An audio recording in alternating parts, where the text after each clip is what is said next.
Namah Parvati Pate Hara Hara Hara Mahadev.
Sadguru Bhagavan.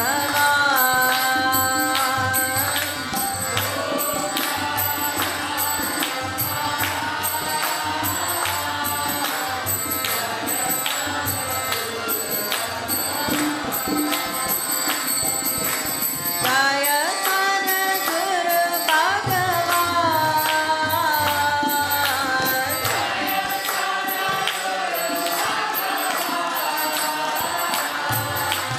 Jaya Sadguru Bhagavan.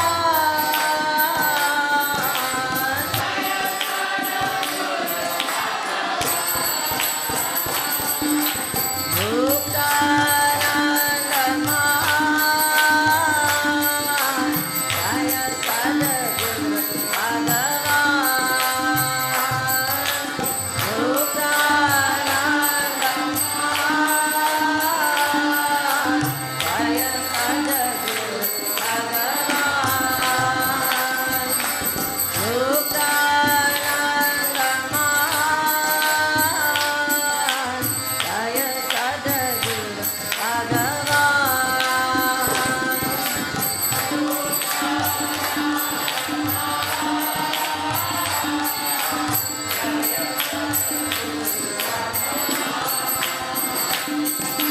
Jaya Sadguru Bhagavan.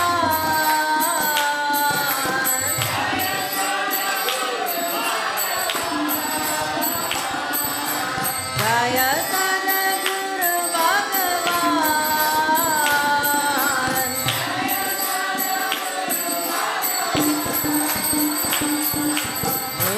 Muktananda Mahan. Jaya Sadguru Bhagavan.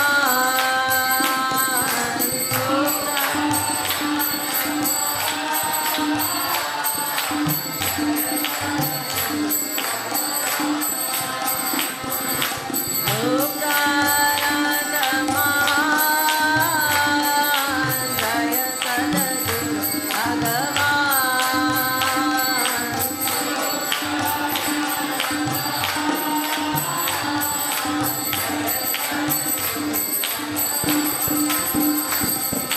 Jaya Sadguru Bhagavan.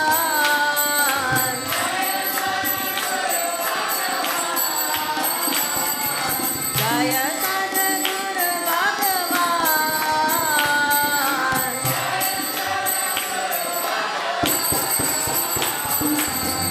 Muktananda Mahan. Jaya Sadguru Bhagavan.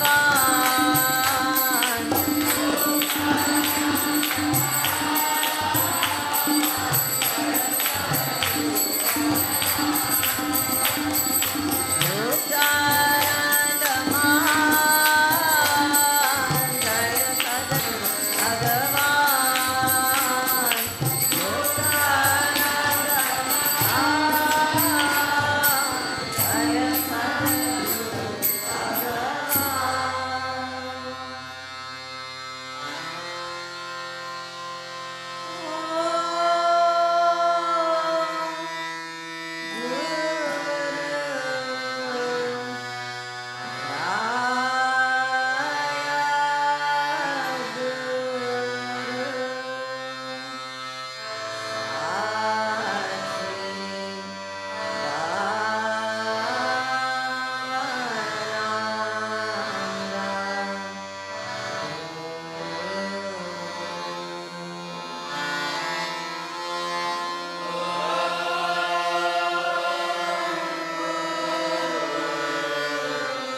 Brahma Pravyate Taprasadacham Gurujnanam Sarakuyat Tulasmi Swapatiryatam Shasvanamya Sajantincha Sarkiti Pushtikardhanam Etat Pariyasa Gurunam Bhavaye Ananyasti Tayanto Mam Sulabam Paramam Param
Satyamaham Param Uttaram Shagunachitam Dukaram Rupavarchitam Gunatita Sarvamsa Gurayatsa Gurusmatam Atrinena Sarvasakshi Achakur Bharurakshitam Achakur Vanaro Brahma Sri Guru Kartika Priye Ayam Ayanjalir Bhago Daya Sagar Vrittaye Yadarugato Jantus Vitra Samsara Muktika Sri Guru Paramam Rupam Viveka Chakshushomatam Andavajnana Pashyanti Andasuriyodayam Yata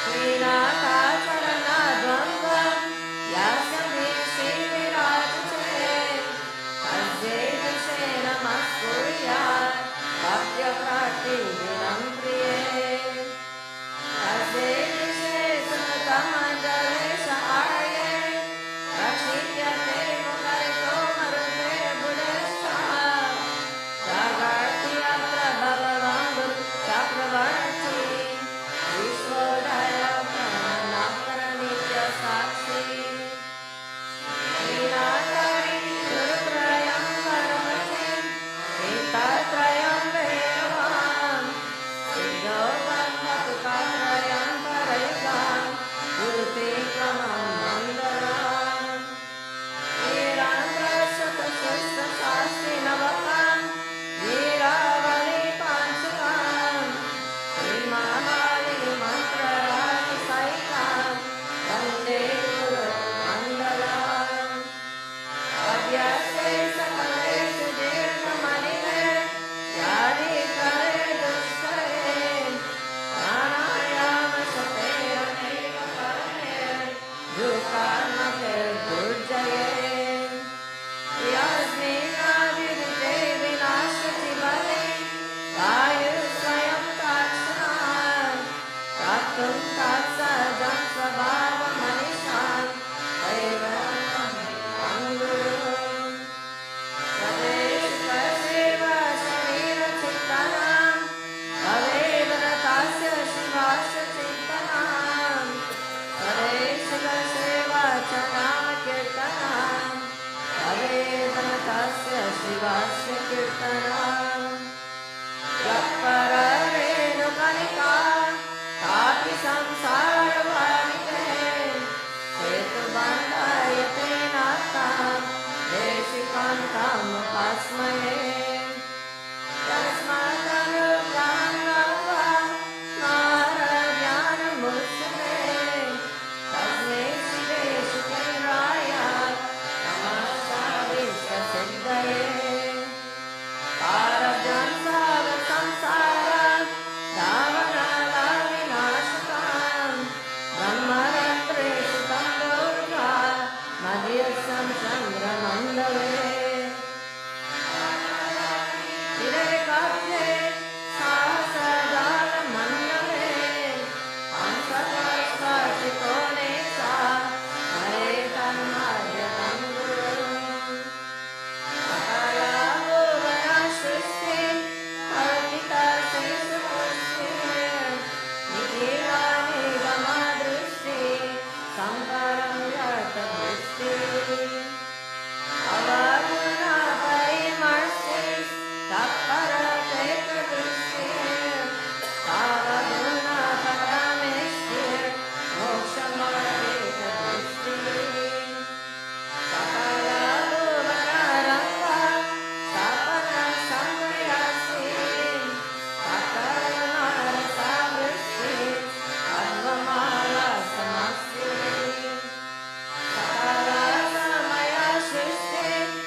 Shakti Sampratam Akandamandalakaram Yaktam Vena Characharam Taparam Darshitam Yena Tasmai Shri Gurave Namah Sarva Shuddhi Shiroratna Viradita Parambuja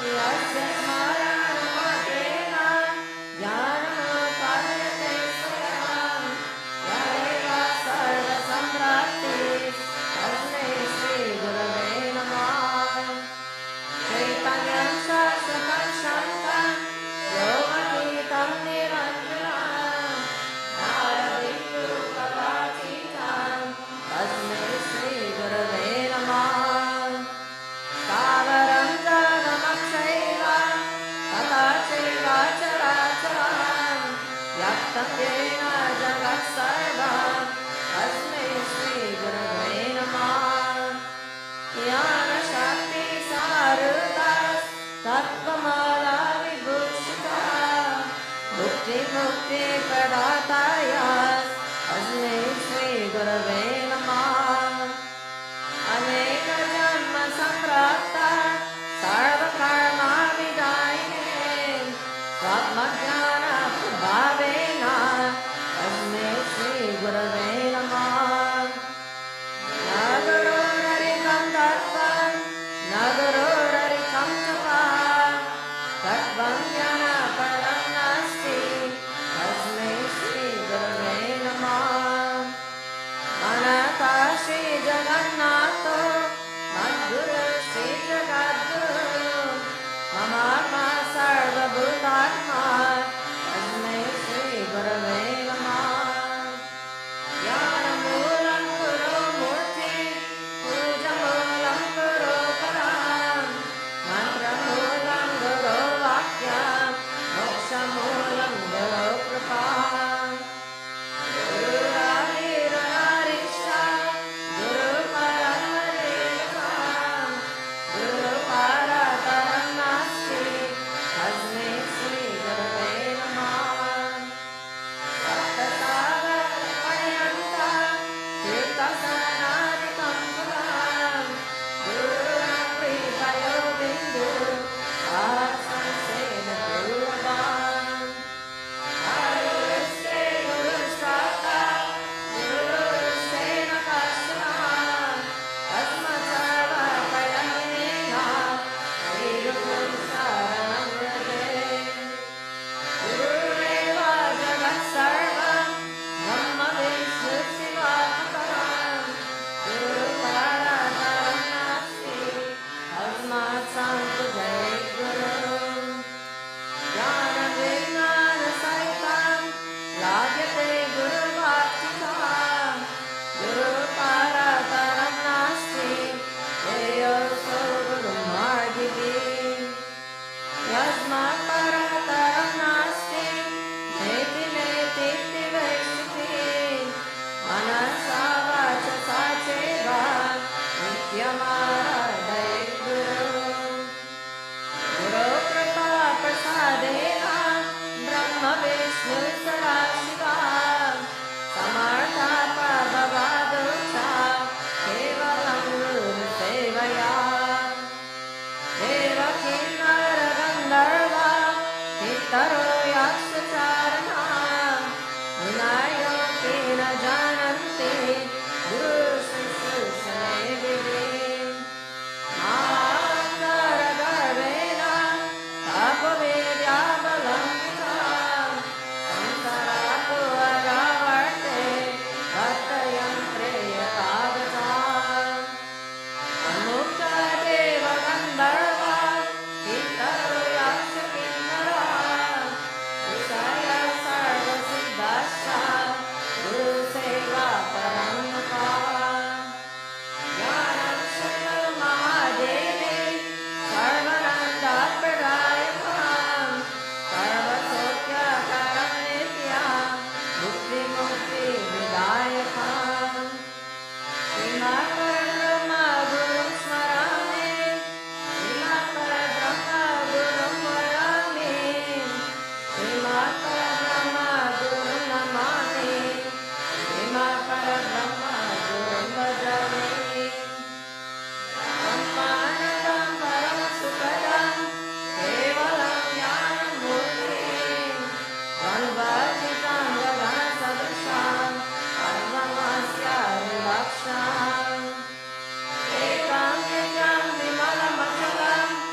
Dhyamurti Yaye Gurum Chandra Kala Prakasham Dharam Dharanam Shrirambaram Shrita Vilepa Pushpam Mukta Vibhusham Muritam Dvinetram Vamaka Vidya Sidya Divya Shakti Andasitam Sangha Kripaniranam Anandam Prasanam Jnana Swarupam Ichaborayuktam Yogitam Nityam Bhagaroga Vaidhyam Srimad Gurum Nityam Aham Namami Tasmin Sri Sri Dwansa Nigrahanugramakam Nityam Pancha Vidam Shastra Bhasate Tam Namahyam Prakashya Sishuklate Vinitvam Vibhujangurum Varadaya Yutam Shantam Hare Karnama Purvakam Nagurorarikam Nagurorarikam Nagurorarikam Nagurorarikam Shiva Shasanata Shiva Shasanata Shiva Shasanata Shiva Shasanata Shirameva Shivam Shirameva Shivam Shirameva Shivam Shirameva Shivam Mama Shasanato Mama Shasanato Mama Shasanato Mama Shasanata Evam Vidam Guru Yatva Jnanamupadyate Swayam Tatsat Guru Prasadena Mukto Niti Bhavaye Guru Darshita Margena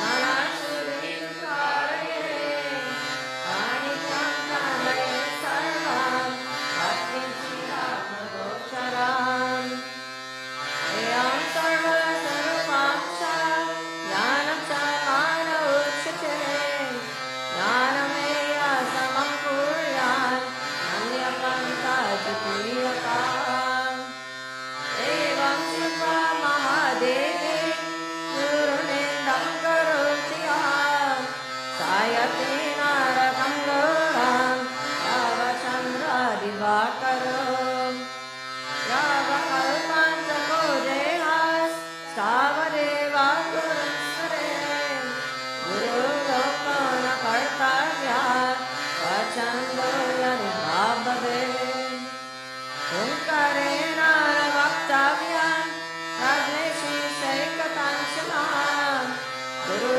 Ragrena Vaktavyan Asatyam Sakarachanam Guru Nrityam Nrityam Guru Nirjitya Varatham Aranyir Nirdale Deshe Sabhave Brahma Rakshasam Muni Vipana Girvati Suryavanshapito Yari Alamurtyu Bayadvati Guru Rakshati Parvati Ashakara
निभां स्वतिका प्रतिमारूपां दृश्यते दर्पणे यथा तदात्मनि चिदाकारम् आनन्दं सौम्ययुताम् अङ्कुशमग्रपुरुषं गायकचिन्मयं मतिं तत्र स्फुरति भावो यत् अनृतं कथयं यत् अगोचरं च प्रागम्यं नामरूपाविवर्जितं निःशब्दं च विजानीयात् स्वभावं ब्रह्म पार्वती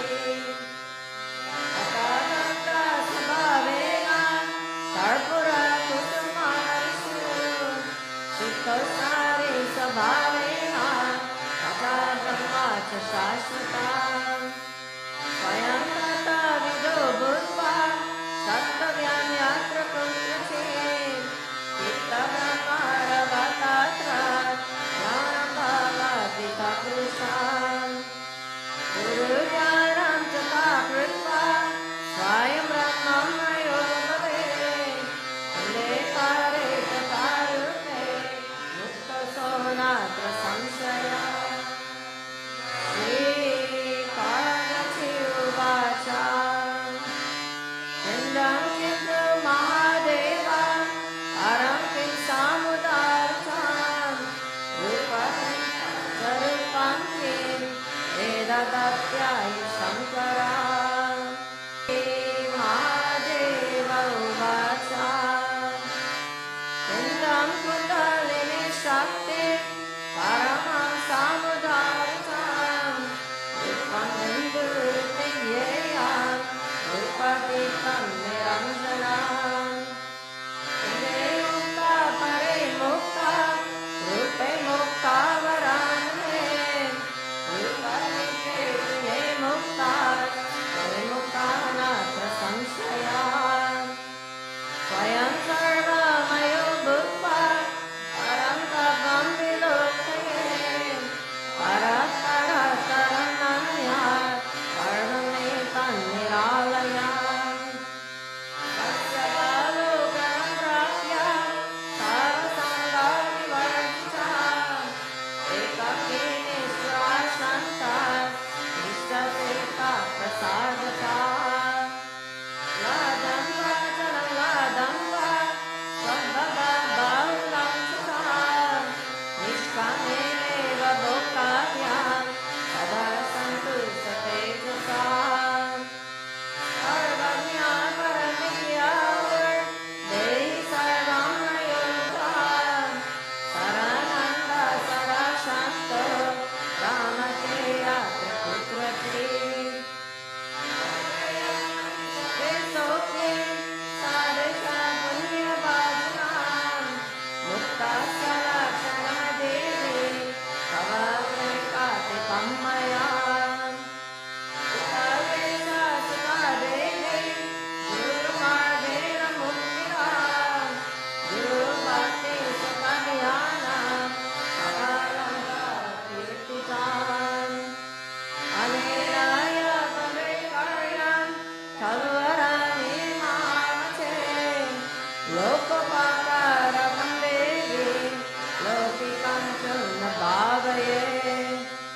लौकिका कर्मणो यान्ति ज्ञानेनाववर्णवान् ज्ञानी तु भावये सर्वान् कर्मणि कर्म यत्कृताम् इदं तु भक्तिभावेन पादते शरणचयनीम् इति पाता कर्तव्यं तत्सर्वं सफलं भवेत्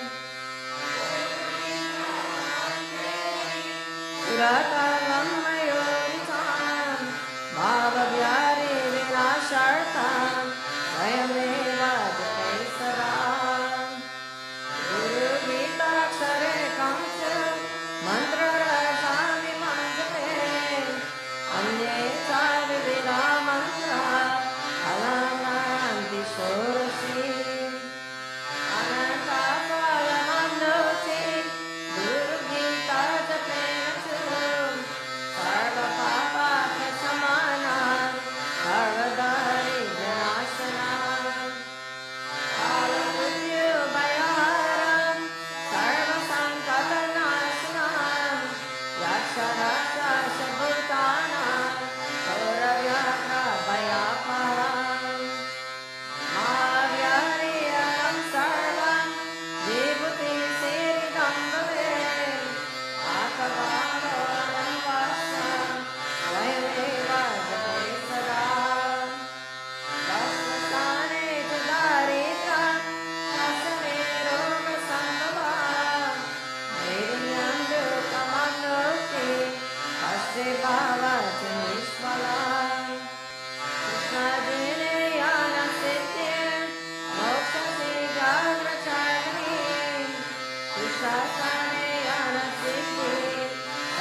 Shiva Devi Asanesu Prakamale Upavishatajo Devi Kapedika Pamanasa Deyam Suvam Sasandyartam Vashiratasanam Priye Avichare Krishna Varnam Vitarvarnam Dhanagame Uttare Shanti Kamastu Vashe Kurvama Kojave Dakshine Maranam Rokta Ashime Chatanagama Mohanam Sarva Bhutanam Vandamokshakaram Bhave Devaraja Priyaharam Sarvaloka Vasambhave Sarvesham Sambhanakaram Gunanam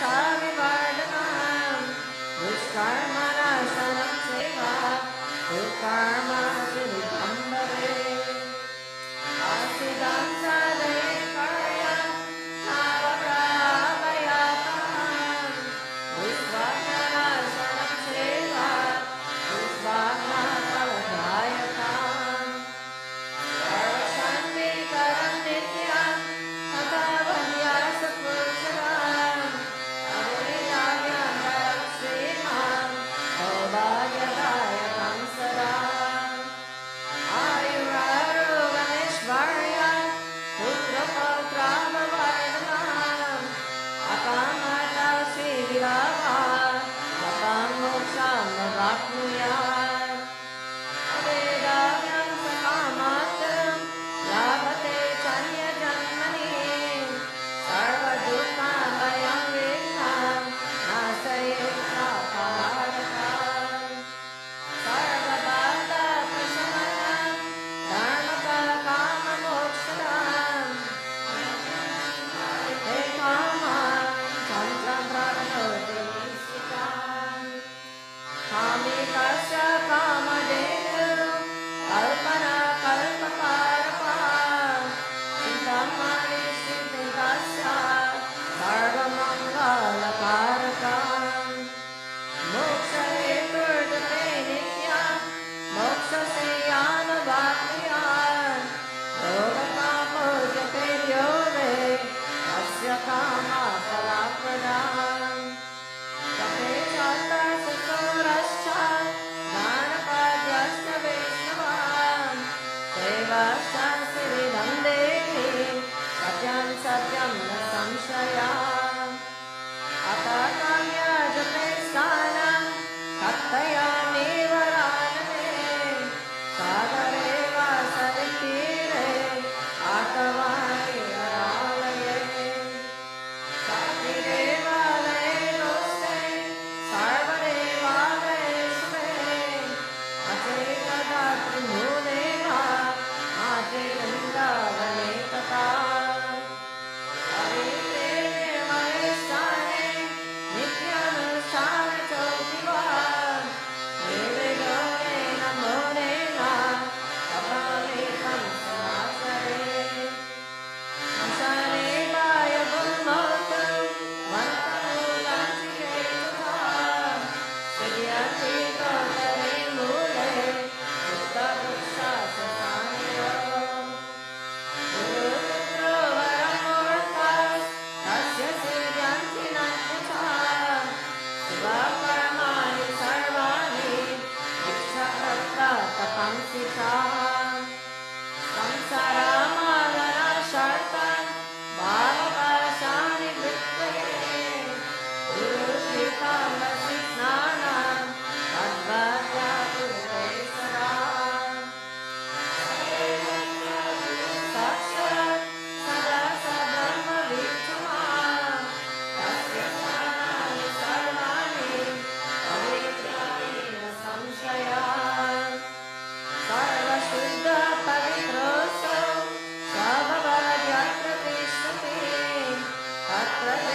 दुर्लभा शरीरमेन्द्रियं रानास् सर्वस्वजन बन्धवा माता पिता कुलं देवी गुरुरेव संशया अकल्पचमनकोट्या जपव्रतातपात्र्या तत्सर्वं सफलं देवी गुरुसन्तोषमात्रता विद्यातापो बलेनेव मन्दभाग्याश्रये नराः गुरुसेवं न कुर्वन्ति सत्यं सत्यं वरानने ब्रह्म विष्णु महेशाश्च देवर्षि पितृकिन्नराः सुधाचरणयाक्षाश्च अनेके मुनयो जनाः गुरुभावा परं तीर्थम् अन्यतीर्थं निरर्जुनं सर्वतीर्थाश्रयो देवी पादपुष्पं समर्पते तपेन जयमाप्नोति चरतकालमात्मनः येन कर्म व्यजन सर्वं स्नानमे चारमाणि च येन कर्मफलप्रदं गुरुगीतं प्रयाणेव सङ्ग्रामे सञ्चते प्रपञ्चयमवाप्नोति धारणे मुक्तिदायका सर्वकर्मसु साधकः गुरुपुत्रस्य सेव्यते हिरण्यवासनो वाचा भावरे कथितं मया सुगोप्यं च प्रयत्नेन ममान्तं च प्रियाप्तिः स्वामी मुख्य गणेशाय विष्णवैनं च पार्वती मनसापेन वक्तव्यं सत्यं सत्यं जगम्यम् अभिगतपचिताय श्रद्धभक्तियुताय च कामकार्यमिदं देवी ममात्मासि सदा प्रिये अभक्ते वाञ्छते दुर्ते आगमे नास्तिके नरे मनसापि न वक्तव्या गुरुगीतादराचना संसारसागरसमुद्रनेकमन्त्रं ब्रह्मादिदेवमुनिपूजितस्थितमन्त्रं दारिद्र्यदुःखभवरोगविनाशमन्त्रं वन्दे मामयं गुरुराजमन्त्रम् इति श्रीस्कन्दपुराणे उत्तरखण्डे ईश्वरपार्वतीसंवादे गुरुगीता समाप्ता श्रीगुरुदेव चरणार्पणमस्तु नित्यानन्दाय गुरवे विश्वसंसाराय भक्तकाय च देहाय नमस्ते चित्सदात्मने निरासनं निराकाङ्क्षं सर्वदोषाविवर्जितं निरालम्बं निराकाङ्क्षं नित्यानन्दं नमाम्यहम् निर्ममं निरहङ्कारं समलोष्टाश्मकंसनं समदुःखसुखमधीरम् अहवरूपं नमाम्यहम् अविनाशिनं ममानं एकविघ्नाय चत्वतां वितरागभयक्रोधं नित्यानन्दं नमाम्यहम् नाहं देवो न मे देहो जीवो नाहमानुषी एवमेकाय सन्तुष्टां तं नमाम्यहम् समसङ्कल्पनामत्रम् आत्ममुक्ता सनातनम् इति विज्ञाय संतृप्तं नित्यानन्दं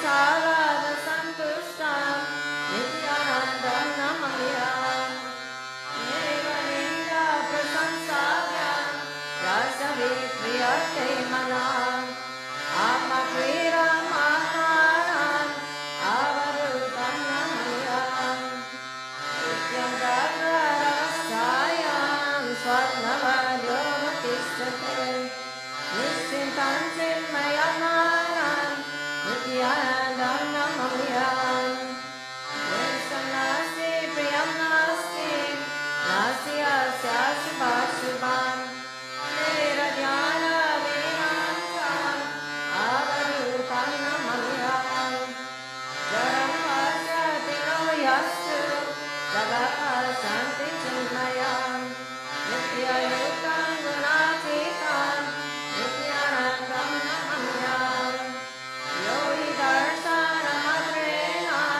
Bhavate Bhuvanatrayam Avanandaram Tirtham Avadutam Namamyam Sarva Pujam Sarapurnam Akhandananda Vigraham Svaprakasham Chiranandam Nityanandam Namamyam Nishkalam Nishpriyam Shantam Nirmalam Paramamritam Ganesha Purivasinam Avarutam Namamyam Yoga Purnam Tapomurtim Prema Purnam Sudarshanam Jnana Purnam Kripamurtim Nityanandam Namamyam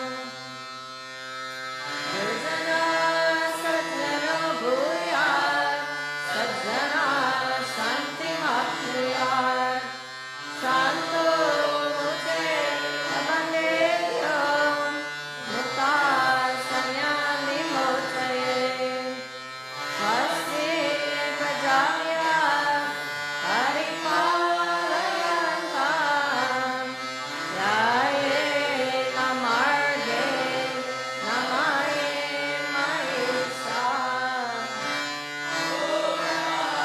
Nevira Subhamastu Nityam Loka Samasta Sukhino Bhavantu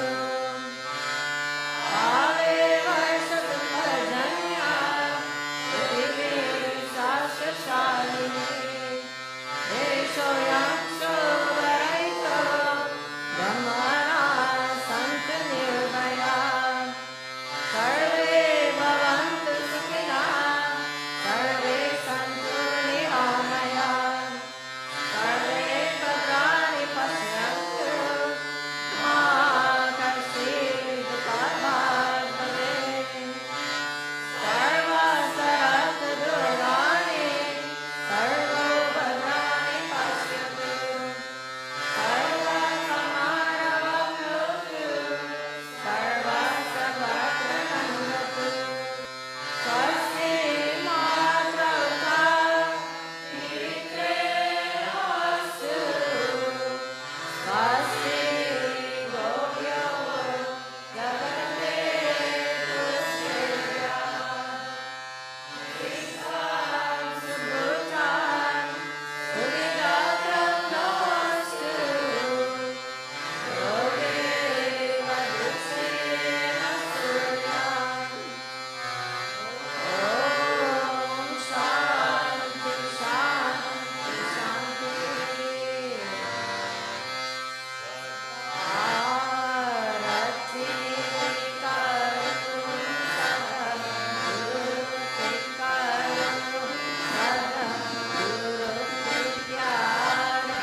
Sadhgurunad Maharaj Ki Jai.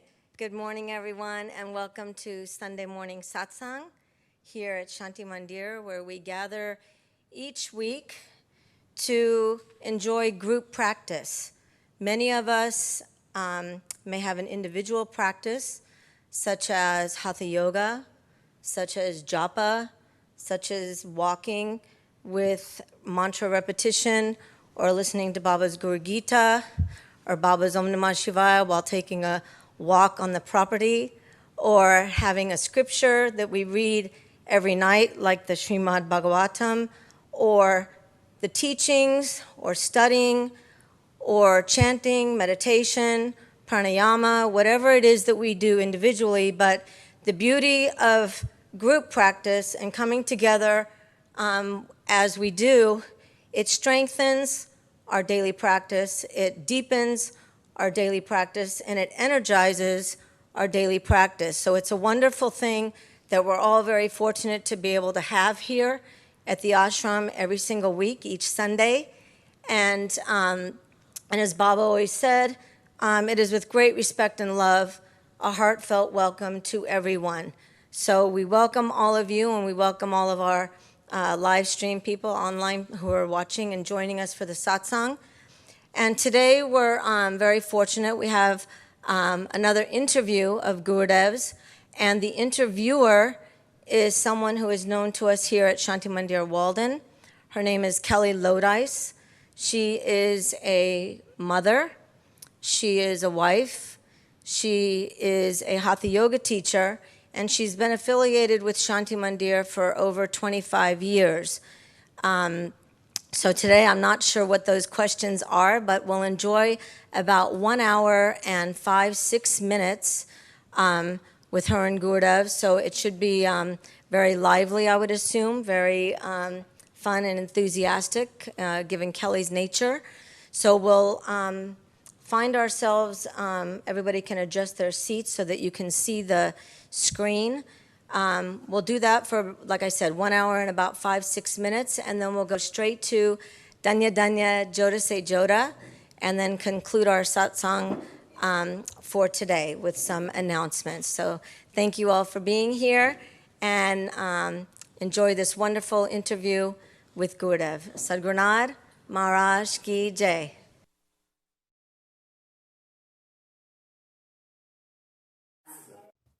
Namaste. Namaste.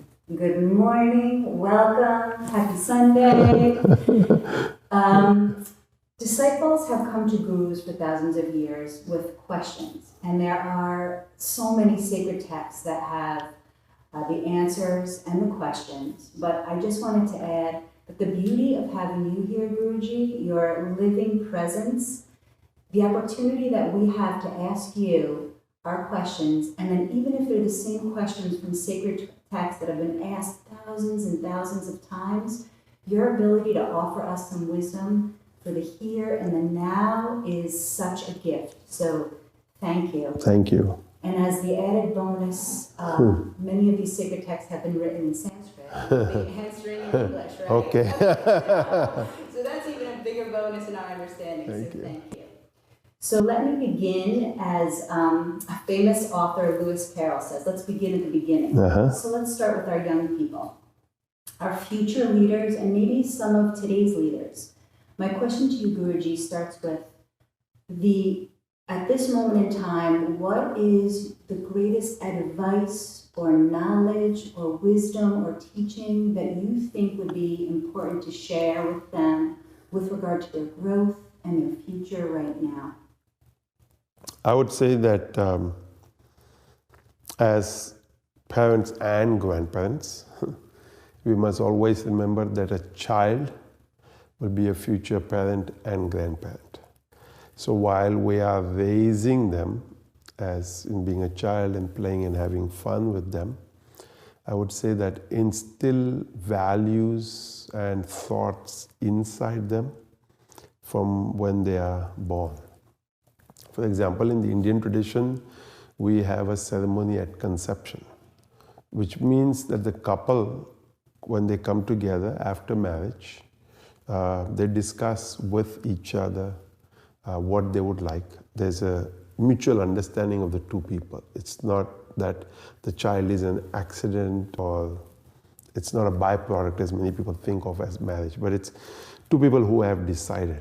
And we actually have an Upanishad called the Garbho Upanishad, Upanishad of the womb, so which means, I have not read it myself, but Baba Muktanand often talked about it, but it means that the sages have taken time to talk to people on, first of all, the whole idea of conception. And Baba Muktanand also talked about the power a mother has while the child is inside the womb to talk to it, have conversations. So, which means you read stories, if you're a musician, you do music, you do all these uplifting things. Like modern science today says, don't smoke, don't drink, because it affects the baby. So it's not just the food that affects the baby, but even the thought processes. And Baba Muktanand also say that a mother has the power within her to make the child that she wants. So if she wants a person to be a great businessman, a great political leader, a great sage, the mother could at least start by reading those kinds of books, so the child inside the womb already gets that. We have a well-known story of a sage called Ashtavakra. His mother would sit in the father's classes, and the father was teaching Vedic chanting, as you see in our boys chant. The father makes a mistake, and the child from inside the womb corrects his father. Far-fetched as it may sound in our times today, but this was the strength and the power of people. It still is if we bring ourselves there. And so of course the father gets angry, he curses the child, and the child is born crooked in 8 places, because that's the curse. But the child grows up to be a great sage and respected and talked about even today in our times. So what I would tell parents is that, first of all, we must have a relationship with the child. Because I think today there are so many issues. People are having children but don't want children. And so as soon as you have that thought, that negative goes into the child. Or rape, and all of these various situations are causing, And one of the things our Dr. Raki talks about is that we have made fruit and foods seedless because we've done some changes to them. And by eating those kinds of things, we are also not able to have children, because that chemical has an effect in the human body. And so we find women not being able for other reasons. One of the reasons is that we're eating all this, changed foods which are changing our body. So I would say, first of all, that the parents should have a good relationship, and then have a good relationship with the child. And then always remember that that child is going to grow up. I remember way back in the 80s when a lady was training me in New York how to train the dog. So she told me, remember, you are the leader of the pack. The dog is a pack animal, so it needs a leader. So I think as humans, the child looks at you as the leader of its pack, whether it's the family, whether it's siblings, friends, however. So whoever the adult is has to be clear. And I think all adults also have to have conversations to become clear with each other of the upbringing, parents, grandparents, and can't say she's doing the wrong thing or he's doing the wrong thing or they don't know. But I think conversations are good to be able to express what is it that's going on. And also, I tell people, as a child is growing up, you must start setting boundaries. Telling the child how far it can go, because the child will always try, as does any animal, to see, can I, And so you have to be very clear. And the child always, again, looks to you through eyes, through your body. It's not necessarily that you have to yell and shout. It knows, because you've already, in your mind and to it, have told it that, And I think we have to then follow those same rules in our life, so that the child knows, okay, my parents, grandparents, my elders are doing it. So therefore, I also need to live in that way. And I believe that there should also be a emotional bond, because that's what I find today that is missing. That we humans love to be touched, love to be cared for, even when we are, 6 feet and 200 pounds or whatever, we still love somebody. Like one of the things somebody told me over these months is that I miss my hugs, So that means we all want that love, So a child wants it even more. So when a child comes to you, don't push it away. Of course, if you're working from home and all of that and whatever, you can have that set up. But I think when a child comes, maybe there's nothing to be said, maybe there's nothing to be done, maybe just holding. And I think the reciprocation of love from the child is also just as wonderful if we can connect to that. So I would say we have to always remember that where I am today is where I want my child to be, if I'm in a good place. And that I also was there once, and somebody in my life brought me to where I am today. So I always think of the adults as pillars of society, and these children that are slowly, rising up. So I think to teach the children that there will always be authority, and that authority needs to be respected.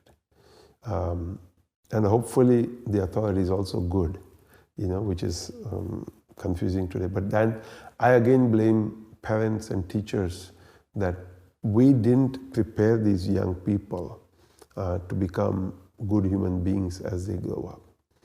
So I think we should have principles, we should have standards, and live them, follow them.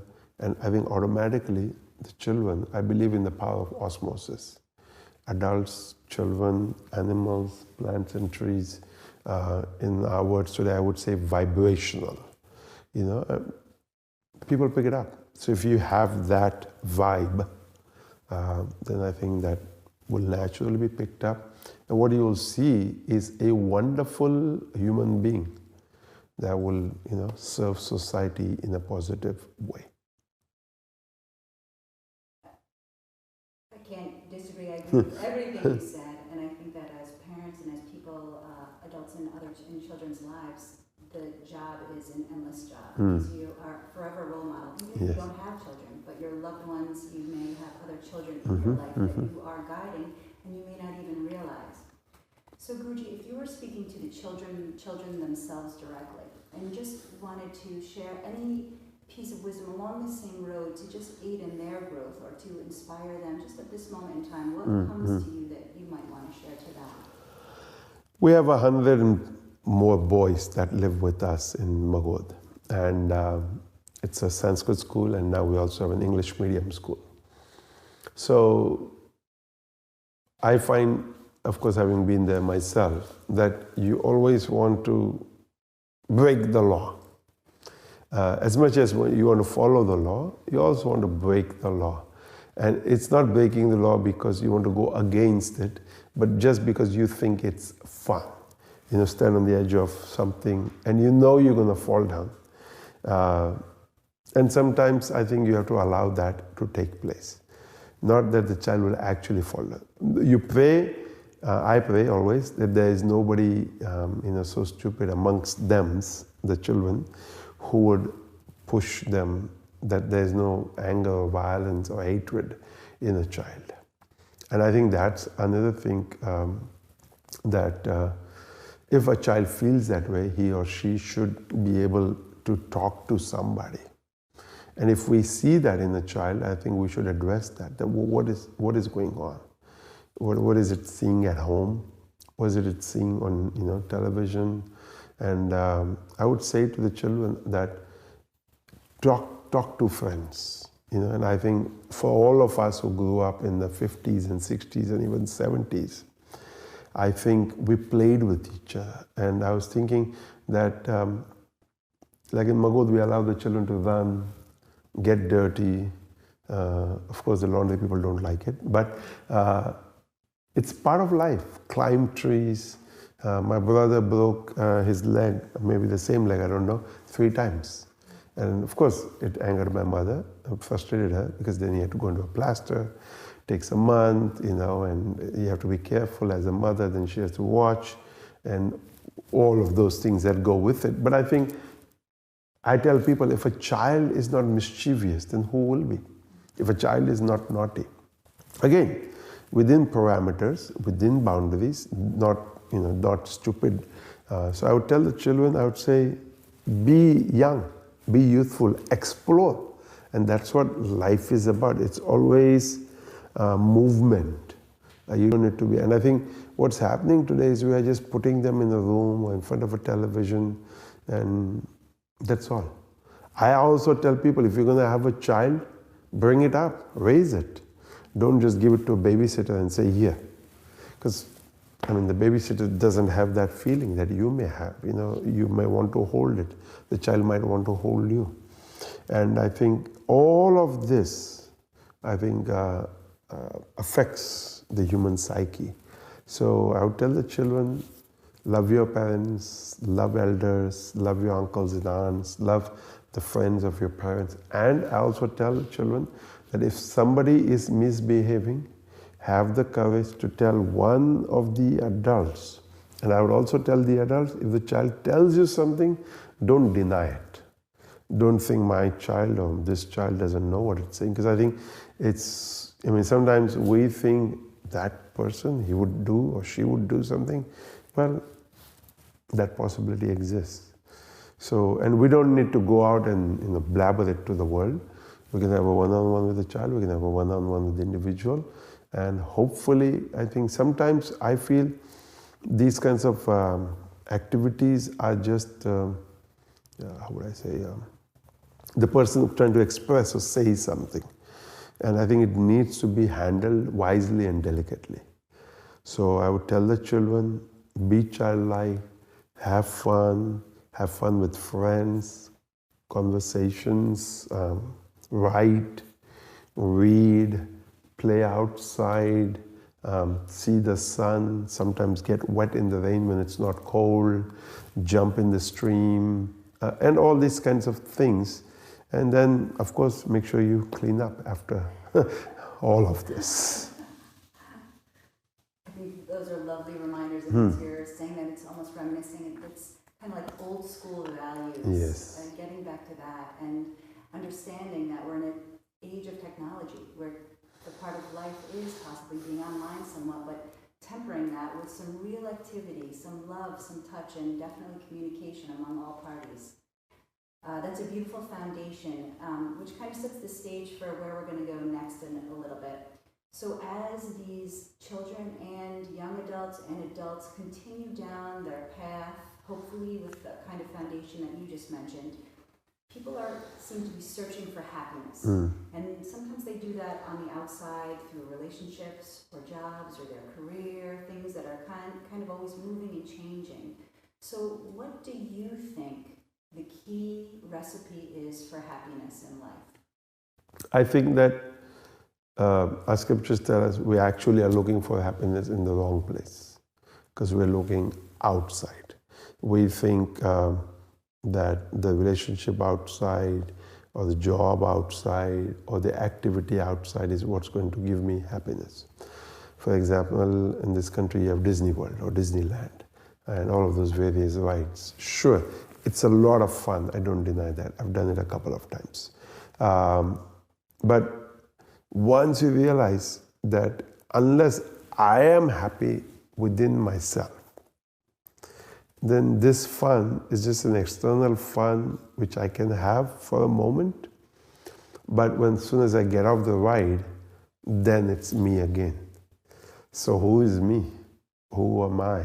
So that is a kind of process I think individual needs to ask himself or herself, and not rely so much on the outside. I think society today stresses so much on the externals without ever looking at what is going on inside. I think we probably have the most suicides in our times today. and nobody's discussing it. You hear about it probably every so often. Like I read that the Golden Gate Bridge in San Francisco is the number 2 suicide place. I don't know what is number 1 and what is number 3, but they said, when there's so many people, because it's one of the beauty of our times, yet it's a place where so many are moving about, still so many are committing suicide there. So I think when we are moving about, we need to share, I tell people, smiles, just the joy of how I feel. It doesn't have to be a big conversation. And also when somebody says, how are you? I suggest stop for a moment and say, I am having fun today. And it makes the other person stop. Of course, they might scare them a bit too, like, what are you going to say? But I think it's good, because otherwise, you say, how are you? I'm fine, good, bye, hello, bye, And it's just a one word, one sentence conversation. I mean, of course, you don't want to drag it out either, because the other person might have somewhere to go. But a little bit more than something, because then it makes them ponder, makes them ask. Like I often ask myself, why do we go to a temple? Why do we go to any place that's holy? Why do we go to satsang? Why do we go to hang out with a so-called great sage or great being? Because there we feel the vibration of joy, of happiness, of bliss. And when we think of what is being done there, prayer is being done there. People are singing. People are having a good time with each other. So the vibration in that place is uplifting. There are beautiful flowers, there's lamp, there's incense. So the whole energy that is created by the people who live there, or who hang out there, people who visit there, is that positivity upliftment. So I would tell people that your own home, your workspace, your car, all of these things that you are in all the time, make that such a place that is uplifting. So I'm not looking for happiness in a shop, in a thing, in a person. To begin with, I am contented. So that to me is the key. I think it's a beautiful reminder that's where happiness exists. It stems from within. But since we live in this outer world, to make those outer places beautiful and as uplifting as they can be as well. Yes. So that actually moves us beautifully into the thought of traditions. And in many families, in many communities, in our own satsang, and on this path, there are many traditions that we follow that may be in memory of someone, that may be to honor something or a holiday, maybe a celebration, it may be to invoke a blessing or to invoke some sort of energy or spirit. So Guruji, can you speak a little bit about the importance of traditions? And if there are any specific ones or anything, even in your daily life, Guruji, like what do you find that is super valuable? I believe that every country I go to has some tradition. Unfortunately, what I call the hallmark card and all of that has made a business out of tradition, because we think, well, I'll just send a card, and the card will be I think more so than that, I always think of, again, my childhood, and I think in India, for example, we would have religious ceremonies where the priest would come and a puja of some sort would be performed. It would be for the opening of a new home, the opening of a new business, or maybe somebody's death or somebody's birth or wedding. And of course, as much as that ceremony took place, the main thing was food. Every ceremony in India without food is incomplete. And I now realize that when I looked at the cards of the early days, it would be puja at this time, arati at this time, prasad at this time, and mahaprasad at this time. So I always wondered why it was broken up. Then I realized, okay, those who love the rituals and the ceremonies come at this time. Those who love the waving of lights come at this time. Those who want to receive the blessings, come for prasad. And those who just want to come to eat, come for the Mahaprasad. So they would just show up just around that time. And of course, then people also come to help. Somebody says, okay, I'll cook, or I'll clean up, or I'll set up the dining room, whatever it is, each one plays a role. And I think that's what we have to continue even today, that we don't just come together to eat, but I suggest to people, create a theme. So in the Western world, if you don't want to do a puja, you don't want to have a ritual or a ceremony, create a theme. That, okay, we're going to sit for 15 minutes, and if you're parents, discuss child bringing up, how we're going to raise a child. Or if you have teenagers, we need to decide what are the issues with teenagers. If you are business people or whatever it is that you are doing, you can gather those types of people and say, okay, we're going to have a meal or we're going to eat or whatever, but we're going to take a few moments first, 15 minutes, 30 minutes, to just specifically focus on the conversation. Because even if you have a birthday party, I tell people, have a theme. Especially today, I think we need that. We don't come together to argue or be divisive, but come together to be together. So at least we can have constant conversations, not just over the phone or not just in passing, but where we have, I would call it Satsang, company of truth. And I tell people, even if you get maybe 2 sentences out of that 30-minute conversation, it's helpful. And this is what I think really tradition is. And I think it's missing in our times today. So I tell people, in your home or in your workspace, create a space where people can just come sit. And amongst good group of friends, we can have where you can just drop by. Where a lady named Jean Brown who would say the kettle is always on.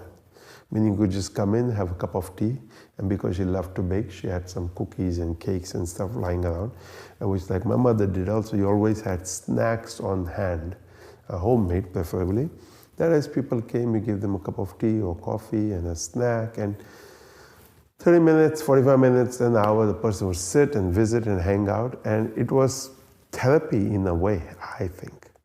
And so this is, when I think about tradition, people always think tradition means this. But it have to be this. Okay, you can have it be this, but within that this can also be a freedom. For example, Italian families, Mexican families, Indian families, other Asian families always come together. And people who have never grown up in large families don't understand. What are these people doing? There's so much noise, there's so much, but it's the joy that you are hearing, And then you hear families take a glass and bang the spoon or fork like, hello, everybody, listen, I have one big announcement to make. So everybody's like, okay, everybody has an idea that we have come for a purpose. But then after that announcement is done, it's like, okay, again, let's have fun. And to me, that's really what tradition is, the joy. And I think if people can realize that, and we need again to instill that in the children, that have get-togethers, learn to bake, learn to cook, learn to make drinks. Don't just go to the store and buy a package, throw it in the microwave or oven.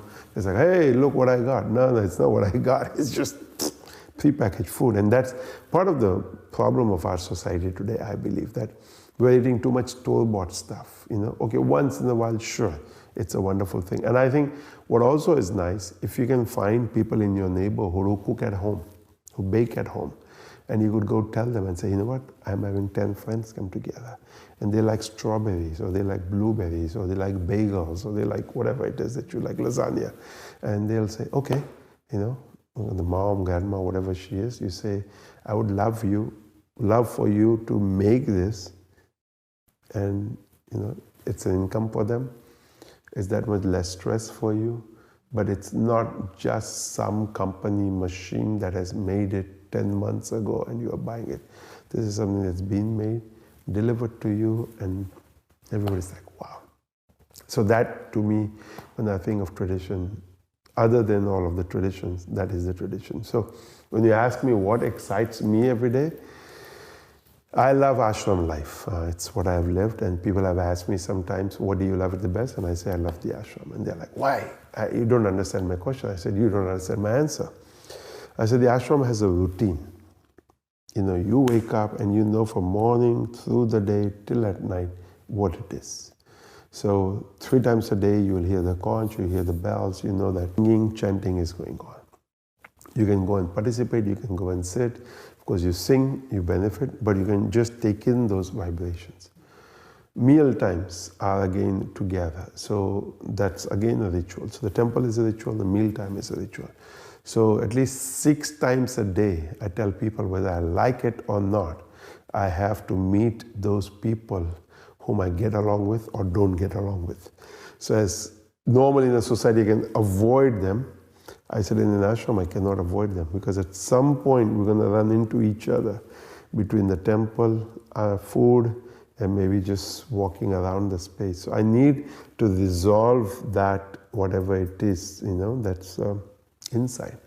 I mean, we're not a huge organization, but we're not small either, but enough that it can be resolved. And I think that is exciting to me. Going to the temple every day and having a meal with someone and see the joy. I think that's the... And I would add, just along with what you said, it's seeing the joy and it's feeling that thread of love. Because I remember a teaching that you shared that may just be from the path, that the most important ingredient you put into food is your love. Yes, yes. And that is what people taste. And that's why the food is such a part of those traditions and rituals that you mentioned. That's all over the world. That is usually a beautiful thread within it. So just along the same lines of tradition, now that we've become more of a technological place, and we live, and luckily we have this satsang that can be shared throughout the world, when you talk about traditions and rituals and even pujas, when they're shared along these airwaves as opposed to someone actually being in person, do you think that there's still that same effect that the person can receive? I would say pujas have always been done in one place, and sages, priests, students have performed it. And my belief is that puja should always be done upon the earth, because the earth is a good conductor through whom the energy goes. So I often share with the students in Magod, it's somebody's birthday, and they have asked for a ceremony to be performed. Whether it's a fire ceremony, whether it's Abhishek. And then the office takes the prasad, which is maybe the red powder or the basma or whatever it is, and then puts it in the post in snail mail and sends it across the oceans. It arrives at their home. And then that person feels so touched that somebody put forth this effort, be it small, but to do the ceremony which they saw or which they know of, and then to actually send this thing across the seas through post. And so the priest or whoever did that action feels good on this day, feels joy on this day. And I said, you may not even know why you're feeling the way you're feeling. But the person on the other side who received the package is sending those joyous vibrations back. I feel this myself because over time I've always made a donation to a temple in South India, and a package of prasad comes from there. And I've seen so many times over the years that it will come just at the right time by post to me. Now, how did the person there know to send it today? How did all the postmen along the way knew to deliver it? How did the postman know to deliver it today? So at that point, you just have to realize that there's a much greater power, Shakti, consciousness that's at work. We are just such a small dot in that, a speck of dust, if we want to say it that way, in that whole play.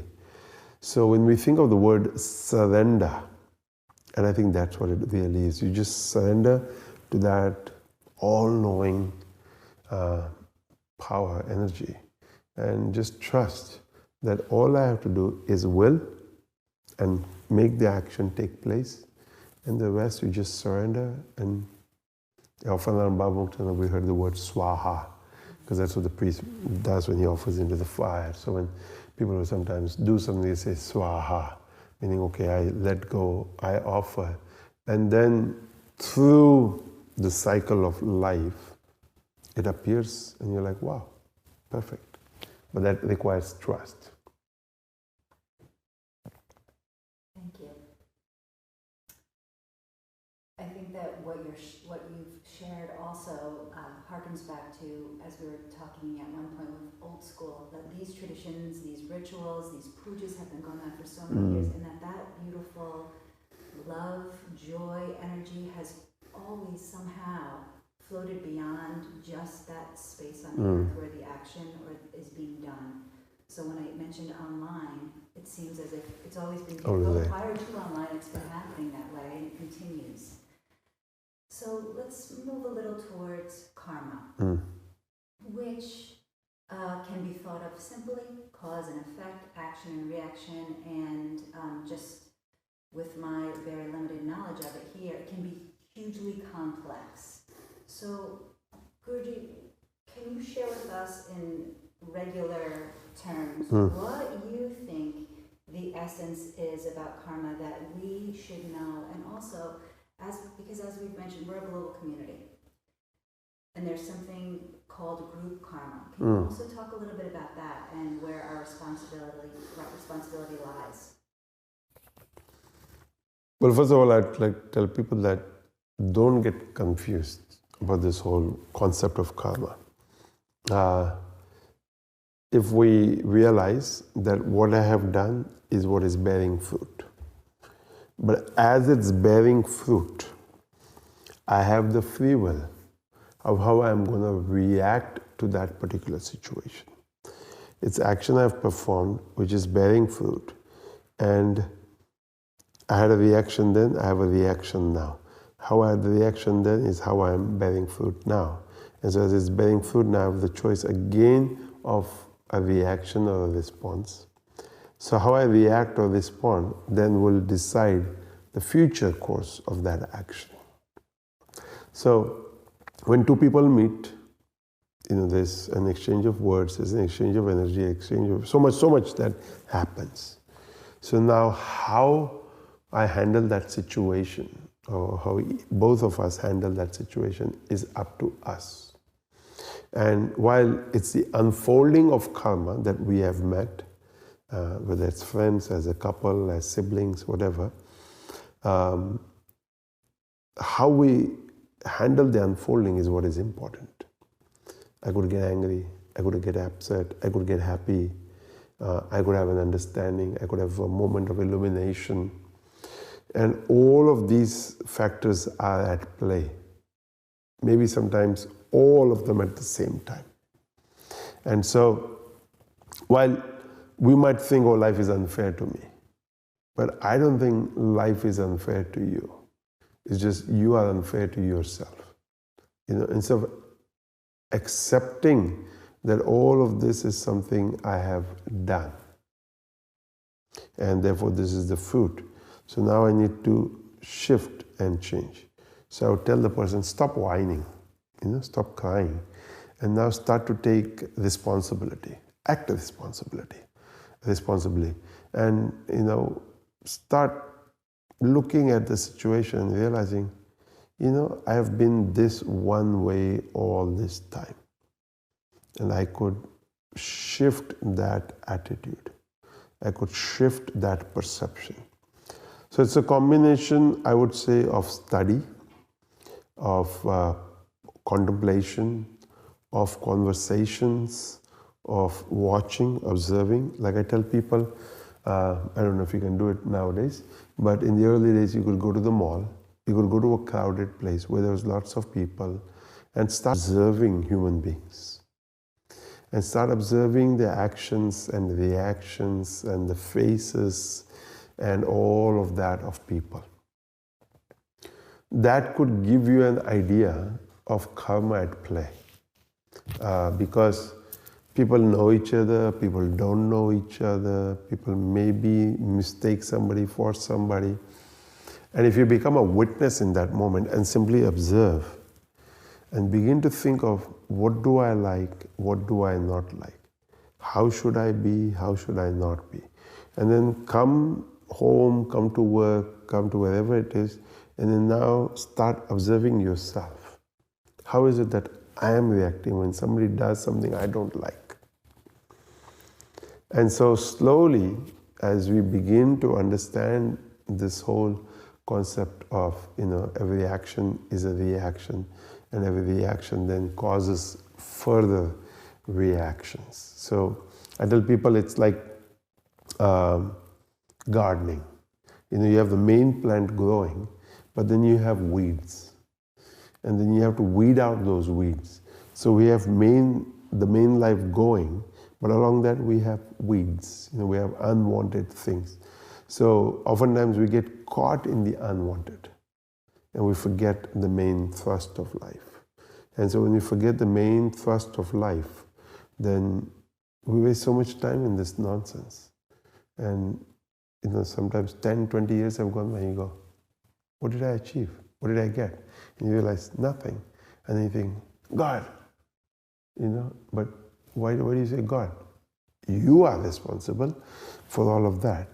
At least I think so. And I think whenever you wake up, just say, oh God, I got it, and I am of the belief that catch yourself and stop yourself. And so just because we think that life has not been fair to me, or it's been fair to everybody else but me, does not mean that I should begin to do the wrong things or be mean to people and all of that. So I think that none of that is necessary. You can just see how can the word that keeps coming to me is course correction. When you're in an airplane, if something wrong happens, the pilot's job or the driver's job driving a car is to just steer the wheel so the vehicle goes correct. So I think it's the same for us in life. I read somewhere it says, life may be tough at a point, but destiny is not created by the shoes we wear, but by the steps we take. So while we might blame destiny, we might blame karma, of course all of that has molded me. But yet as a human being who has taken the option of self-correction, so now we can decide, okay, what do I want to change?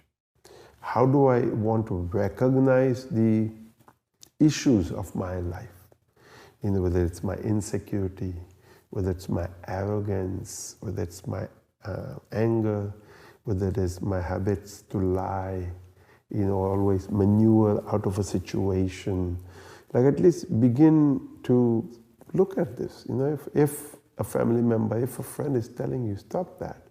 Don't get angry or blow up at them. Stop and say, okay, I agree. I at least I can become aware that I do these things.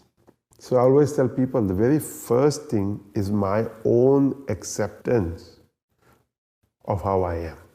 Because we deny that for a long time. I'm good. What do you think is wrong with me? You are, blah, blah, blah. And so if I can begin to accept and shift, then I think karma automatically, you will see all of a sudden, all of these things are waiting to support you, is how I look at it. Nature. I always tell people, if you have a room, if you create the space, if you send out, whether it's vibrationally or through an email, an invite, all of a sudden you'll see, oh, everybody's come. Oh, wow, you've come. Oh, you've come, you've come. Well, they have come because you've put that out there. But if you're sitting at home saying, nobody come, nobody come, nobody come, nobody come, and then you say, why didn't anybody come? Well, because that's the energy you put out there. That's the karma vibrationally that you've put out there. So change that. create a beautiful space, create a fragrance place, I think people will respond to that. And I think, when I think even of businesses, okay, where would I go back? I'd go back to where I feel welcomed, where I feel that the business person wants me and they're happy to serve me. And I always tell salespeople this. I said, your attitude matters, and whenever somebody's kind or really helpful, I thank them. And they say, oh, it's my job, it's my work. I say, no, but you took that extra time to find out, to figure out whatever it is that I needed. Otherwise you could have just said, hey, I don't know. And so I think that's life, that extra detail to which we can pay attention and shift. And hopefully my idea is that I become good, automatically those around me become good. I am uplifting, those around me automatically become uplifting. I am joyous, I am friendly, those around me become like that. If I am the opposite, then that's what we will find. So I think that's what I would tell people, that just look at everything in life. Rumi says, what is poison? He says, too much, meaning more than that which we need or is necessary in life, is poison. So it could be power, it could be wealth, it could be ego, it could be greed. Any of these things, love, ambition, hate, and all of these in life. And all of our lives have this. So over the years in Satsang, I've talked about becoming noble, and that how can each one of us represent those principles in our life. And I am of the belief that as parents, as adults, as co-workers, as business leaders, as political leaders, we all need to have principles. We need to have ethics. And we need to try and always live by that. Okay, sometimes we might forget, make a mistake, but correct and come back. Because it's karma. It will catch up to you at some point or the other. So when you were mentioning the garden, and that we could become this beautiful plant and flourish and take the weeds out by looking within and focusing on ourselves, we've been planted, per se, in this garden. And where we are is just where we are. Do we have a responsibility to take any of the weeds from the plants around us? And this is where I think it's kind of edging into the group karma type of thought. Or is it that what you're saying, focus on yourself and naturally things will evolve in a positive way? What are your thoughts? I think it depends on the relationship of the plant next to me. If I feel comfortable enough, then I would help them weed. But if I feel that they're going to react and we're going to have a negative outcome, then I would be careful. Then I would try, if it's a person that affects my life, I would try to find somebody in their circle of friends whom I feel comfortable enough to share with and ask if they notice the weeds. And if they agree, and if they feel comfortable, could they have a conversation, a word with them? If they need support, yes, whoever we are, we could be present. And oftentimes I think what happens is in the way of presentation. If we present it negatively, then that person is going to react accordingly. If we could just say, hey, look, we need to correct, there's too much of this, and you have more than you need, and we need to share, because we have a friend who needs, because he or she doesn't have it. And so I think it's in how we present the situation, because we are all defensive. It's just natural, we want to protect ourselves. It's been like that since we were plants, since we were birds, since we were animals, that we've always tried to safeguard ourselves. So as a human being, we safeguard ourselves even more. Patanjali calls this clinging to life, abhinivesha, fear that I might lose, I might die. And so when somebody comes at us, we're like, what does he want? What does she want? What's he going to do? What's she going to do? So all those barriers are up. So trust, love, friendship needs to be developed. And both parties need to realize that it is for the upliftment. So, one hand, yes, you must focus on yourself and live your life of principles. And because you live that way, whenever you speak to anybody else, because you're a good, uplifting person yourself, they will automatically think, maybe there is something. And that's why I said, when we hear something, let's look at it. Let's at least acknowledge that maybe there is an issue. And I often say, okay, one person says it, a second says it, a third says it, maybe there's truth. Especially if they are unrelated, So I think it's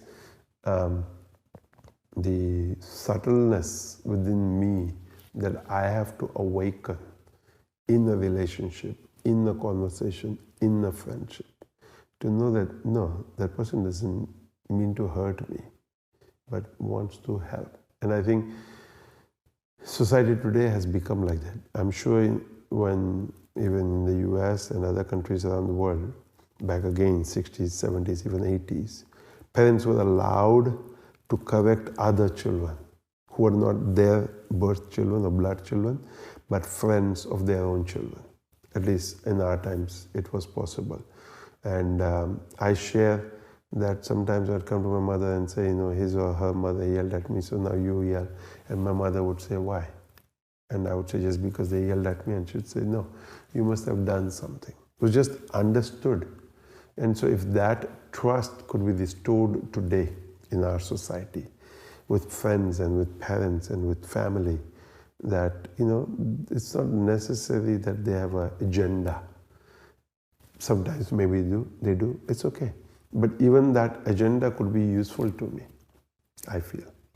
And especially if I trust, then I think I can open up and allow that fixing, so to say, to take place. I think that what you're watering our garden with right now, you've already, the blossoms that will sprout, I feel them already. Because I was going to ask what the recipe for unity is among people, between people, interpersonal conflict, but I think that you are already reading my mind and you're already watering the garden really well. So let's move a little bit, even if we want to stay on that metaphor of the garden, the path in the garden that we're all following, our own sadhana, our own spiritual path. While we're living in the world with families, with our jobs, with other responsibilities, do you have any advice or offerings, wisdom on how we can stick to our sadhana and live life fully in the world? I would say throughout life we have to maintain the positive attitude, positive outlook. Whenever I think of what Baba Muktananda gave, I think of that he gave us a lifestyle. And as much as people might say, oh, he gave Shaktipat, he blessed me, he taught me to chant, he taught me to meditate. But then now as you read his books and you read the answers to the questions that people ask, you realize he told you get up in the morning, do your morning body rituals, pray, meditate, exercise, eat well, be kind, be loving, always remember God, always remember the divine, see the divine everywhere. And so when you now begin to translate this into your daily life, you begin to realize it's not just something I do for 1 minute or 1 hour or at particular times of the day, but it's throughout the day. When I'm with my family, when I'm with my friends, when I'm with colleagues, when I'm with fellow travelers on the bus or on the freeway, wherever it is, that I need to practice this at all times. So it's an outlook that I must have. And so not to become cynical, not to become negative, not to rub people in the wrong way, and stand up in situations, when you feel that something is not correct, and maybe sometimes just help out, and it's not like, oh, I'm just meditating, I'm just praying, I'm not gonna, and how, especially today, I think with all the technology that we have, how we can send out positive information. I always tell people, don't just do a forward, which is what many people do because it's so easy. I think read a forward or look at a forward and then think of how you can create something like that. Now, for example, this past birthday of mine, when I realized that, everybody's been on Zoom and on Skype and all of these various methods and ways of connecting. So I thought, okay, why not just send out a video that you send me a video. And it took us 3+ hours to look at all the videos. And it was so much fun because all of a sudden our lives lightened up. We know all these people in all of these different countries, and they all had so much fun. Because one, they had figured out, if they didn't know, how to use their own camera, or get a family or a friend to shoot a video. And you got all the various ranges of so-called devotion, funny, etc., etc. And I think it's so wonderful. And I always tell people, we don't need television because we are the best television. And that's what I thought. We had a 3-hour serial, for example, that we all watched, And I think we could do that as family and friends. Have fun. That's what, when I think of sadhana, though in English sadhana reads as sad, S-A-D, but I think of sadhana as something that's so filled with joy. And each one of us walks at our own pace. Each one of us, can only do so much. Somebody might say, I can only do a few minutes of meditation. Somebody might say, I can only do a few minutes of hatha yoga. Somebody might say, only will do so much chanting. Or somebody might say, I do want to do lots of chanting, but I don't want to do anything else. So each one of us are of a different nature, different prakriti. And so the main thing is keep the focus, keep the direction. And I think as you keep that focus and as you keep the direction, just keep walking. Don't stop. Don't give up. That cycle must continue. There is no substitute for practice. Whether it is in yoga, whether it is in martial arts, whether it's in hatha yoga, whether it's in driving, whether it's in music, whether it's in artwork, whether it's in cooking, whatever it is that we are doing in life, practice is important. So I think whether you're reading scriptures, whether you're having satsangs online, whether as a family you're doing something, I think so that is what's important. So I tell people, sadhana is of two types. One is my own individual daily practice, which I must do, my own connection to my God, to my divinity, to my truth. And then every so often get together as a group, whether it's family and friends, neighborhood, however it works, do that. 10 people, 15, 20 people. And if one of you loves to read, they could be the person who reads over the, from one satsang to the next, comes and explains. Somebody likes to do hatha yoga, you could have a hatha yoga class. Somebody likes music and could sing. So it's a variety, so it's not boring. Somebody likes to cook and might say, I'm going to bring the prasad, the food for the gathering. And so you say, okay, fine, do. So that's what I think is important. The most important thing is imbibe, digest those teachings. Don't just, blurt them out. Don't just make videos and send them out to people. Don't just preach. Live them.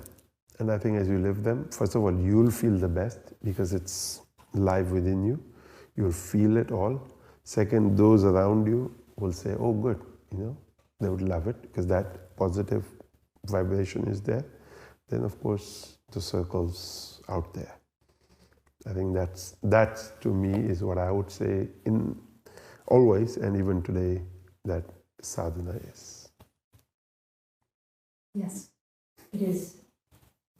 I just see and feel joy when you speak, and it's so contagious. And you're right that sadhana becomes a thread in your life. And although you may be doing separate activities, it becomes who you are and your walk.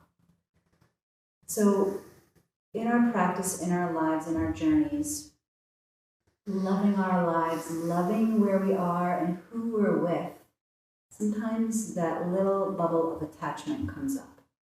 And we're so maybe enamored with the people or the places that when you think about living life fully, loving unconditionally, but if you think about, wow, what would happen if you lost something, someone, and generally, I think it's very powerful when the feelings are there for the someone. So can you talk a little bit about living life fully, loving unconditionally and joyously, but also living in a way where you're not so attached? Attachment. Attachment. I think it's a big one. We all have it. I tell people, even sages feel that for somebody. And Bhava, anything about the cashew, the fruit and the seed. So the seed lives outside. And so it's part of the fruit, yet it's outside. Whereas in most cases, the seed is inside, all entangled in the fruit or the vegetable. So to separate it, it's not so easy. So he would say, live like the seed of the cashew fruit. It's there, but it's separate. Easier said than done. Totally agree. But what Satsang does, our verse says that it Satsang brings about detachment, because you hear, and then as you have that detachment, then the freedom from the ignorance or the wrong understanding or the delusion comes about. So you have satsang, satsang gives you detachment, detachment gives you freedom, and then as all of these things happen, you begin to feel settled. You know this is going to happen. There's a level of acceptance in life. So what? I often share when people come to Baba Muktananda and say, oh, I had a baby. He says, wonderful. Oh, my son is getting married. Wonderful. And then one day, somebody says, oh, he died, she died. And you would say, Bahut acha, very good. So, of course, you say, no, he died. And you would still say, yes, very good. Well, the sage has realized, if you have birth, then death is going to happen. It's just a natural, inevitable process of life. But we are funny, we say, oh my God, we were just together last month, or we were just together last week, or we had a breakfast, or somebody says, I just talked to him just moments ago. Wonderful. I think it's a wonderful closure. For example, my sister was getting ready to die. Her husband called and said, can you please call her every day? So I called her every day and we spoke. Sometimes we didn't have anything to speak because we had just spoken, and not much was happening in her life because she was slowly coming to the doorway of death. And so I would share what had happened in the ashram and what we were doing or what we had eaten or what we had, And when she died, I felt good because it'd been like 5 or 6 weeks where every single day we had, spoken with each other, we had communicated with each other. I'm grateful to the husband for bringing this awareness. Of course, he was doing it because he thought it would keep her in a space of upliftment, or her spirits would remain uplifted. But it was okay. I felt a completion. And I think that's what we need to do every day. We need to have conversations, we need to have emails, messages, whatever it is that works for us. And so we don't leave anything hanging.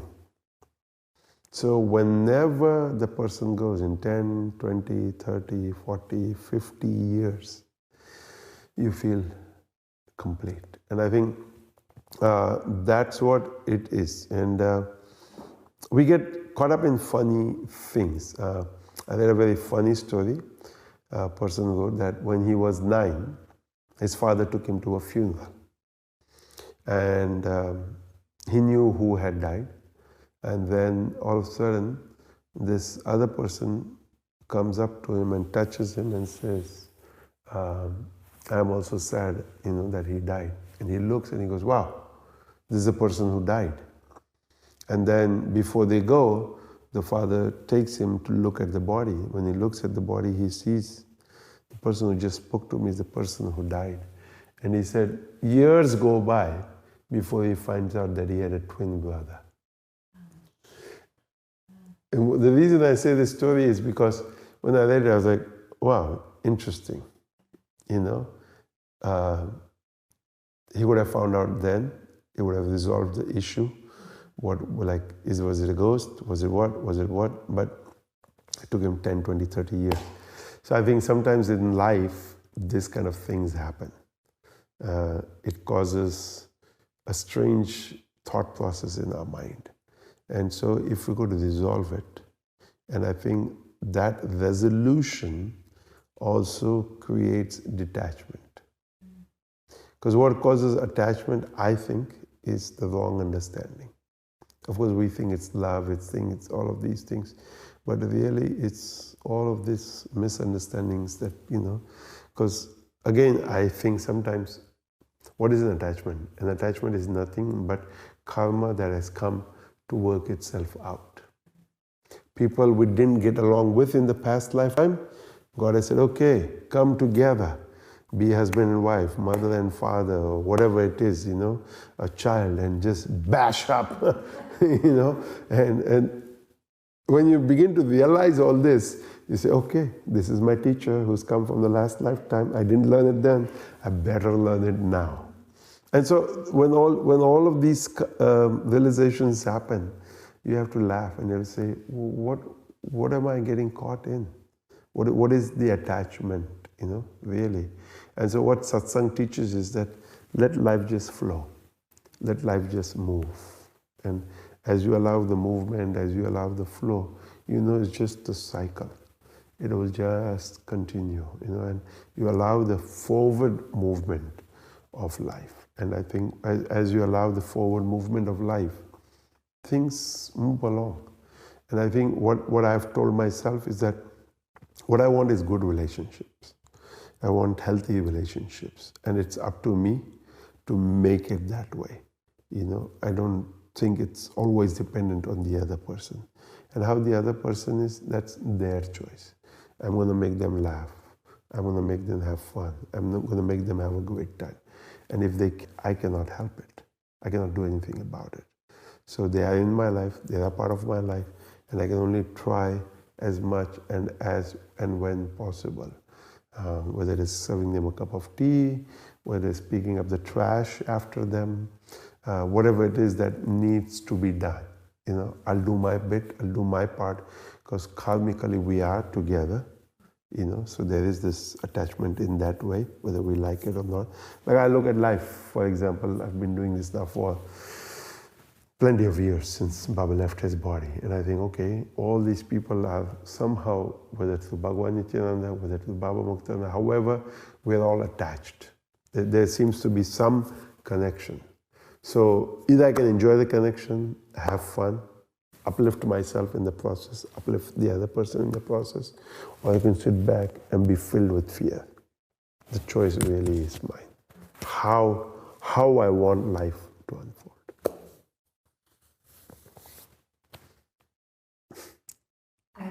We are all so grateful for you sharing this joy, drawing us down the right-minded path. And you do it with such kindness and humility, and also with such exuberance, because I know that you've been asked similar questions hundreds of times, and you've read about them. My assumption would be hundreds of times in different texts. So we're so appreciative of you sharing that so joyously, and I have to say that I think all over the world we are sending you a ginormous hug. Thank you. And our love. Sadhguru Maharaj ki jai.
अंतरम में युग युग से सोए, अंतरम में युग युग से सोए, चित्ते साक्षी को जगावे, सद गुरु ज्योत जगावे, मेरा अंतर मेरा मिटावे, सद गुरु ज्योत जगावे, साक्षी ज्योत जगे हृदय में, साक्षी ज्योत जगे हृदय में, तो अमर जगावे, सद्गुरु ज्योत जगावे, मेरा अंतर मेरा मिटावे, सद्गुरु ज्योत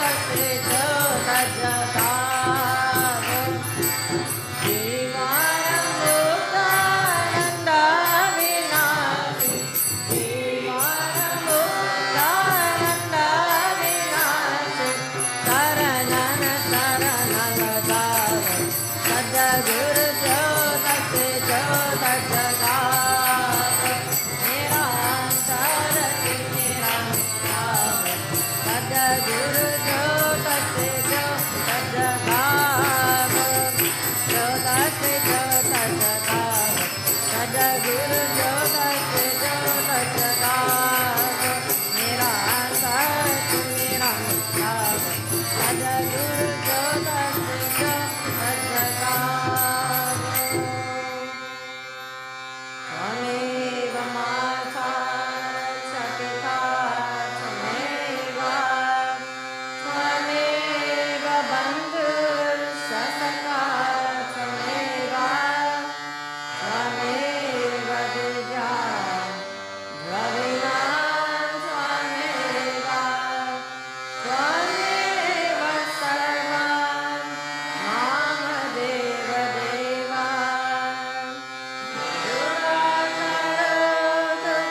दुःखहरो सवार, दया करो भगवान, माना मंदिर में उजाड़ हो, तेरा निर्मल ज्ञान, जिस घर में लो आरती, चरण कमल चितला, नारी वासा करे, ज्योता नाम जगाए, भक्त कीर्तन करे, बहे प्रेम दरिया, नारी श्रवण करे, सत्य लोक से आए,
So this concludes our Sunday morning satsang. Thank you all for joining us, those of you who are here in person and those of you who are joining us via the live stream.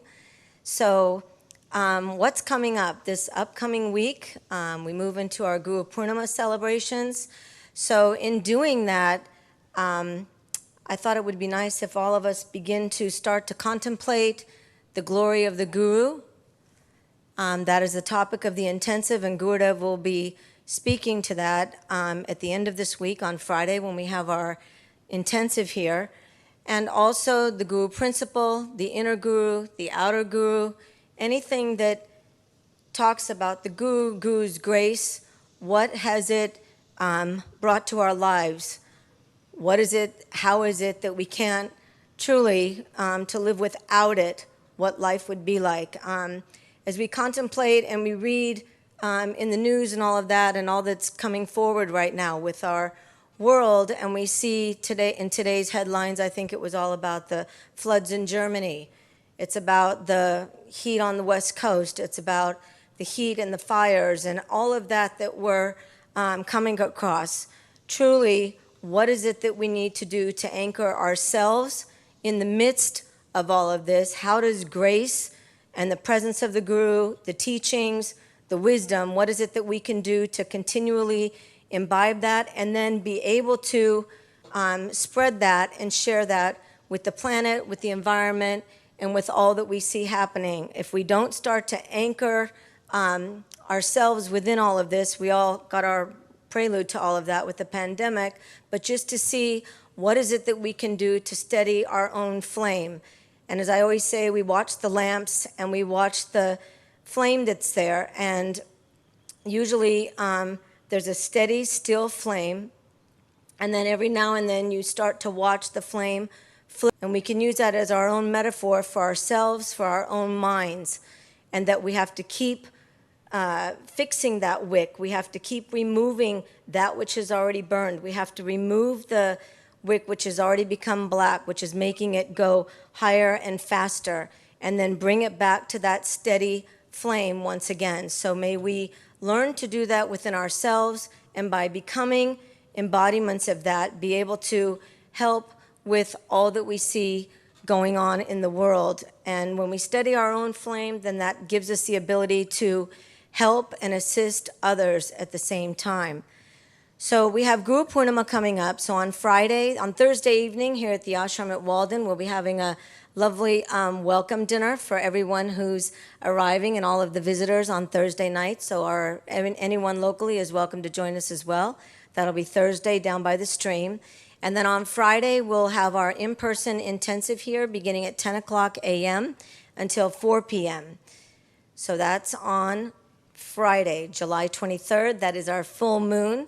So everyone locally, please do join us for that. And if you haven't registered already, you can do that with Niteshwari in the office, or you can also go online and do that. Then Friday evening, Shanti Mandir will be participating in a global kirtan that is conducted with a bunch of various ashrams from all around the world, and they do it on Guru Purnima. So we'll be participating in that, and that'll be at 5:30 p.m., live streamed from here. And then on Saturday, we have our evening music concert, our music performance, and that'll be from 7 o'clock p.m. to 8:30 in the evening. This time we are featuring a sitar and tabla performance, so everybody's welcome for that. So you can, for those of you who wish to also join us live stream, you're welcome to make an online donation for that towards supporting the Indian music concerts. Then on Sunday, we have our global puja. So that'll be a Guru puja, which will be performed here by Prabhu Mishra, our resident priest. And for those of you who are joining us via live stream, you'll have the opportunity to participate in that as well, as we did on New Year's and on Baba's birthday. And the only thing that I want to draw everyone's attention to is that on that day, usually we start the Guru Gita at 9 o'clock a.m., and then we go into our Sunday morning satsang from 10 to 12. That day we'll be starting with puja at 9 o'clock a.m., and then when we go into the Abhishek part of the puja, we'll be chanting the Guru Gita at that time. So Guru Gita might be closer to, say, 9:45 or 10 o'clock. So But do join us from 9 to 12. It'll be a wonderful Guru Puja in honor of this magnificent lineage of gurus that we are all sitting under a wish-fulfilling tree. So that begins with Bhagavan Nityananda and then Baba Muktananda and our own beloved Gurudev Nityananda. So we have a wonderful Guru Purnima celebration planned here for the ashram and for all of you to be able to be a part of it. So that starts Thursday, Friday, Saturday, Sunday. And then coming up on August 18th is Gurudev's arrival here to the ashram. And so on the 18th, he'll arrive here at the temple, and everybody will be welcome to be there to welcome him. We'll give you more details of that as we get closer. And then on the 20th, which is a Friday evening, we'll have our own Steve Gorn on flute, Bansuri from the Hudson Valley. He lives up in Woodstock, so he'll be here that evening, accompanied by Vivek Pandya on tabla. So that's on the 20th. That's on the Friday evening. And then Gurudev's formal welcome satsang here to Shanti Mandir Walden for his entire visit will be on the 22nd. So that's Sunday morning, August 22nd. So all of you, please make the effort to be here to welcome him. We're very much looking forward to having his presence and company here from August 18th until December 14th, 2021. So lots of darshan, lots of teaching, intensives, celebrations, programs, daily schedules in the temple, not to be missed. There are no words to describe that, and as we each go into our own hearts and contemplate that Guru principle, the Guru's presence, Guru's grace, we know what is there. So with that, everybody's invited to come up for darshan, followed by lunch prasad. Sadgurunad Maharaj Ki Jai.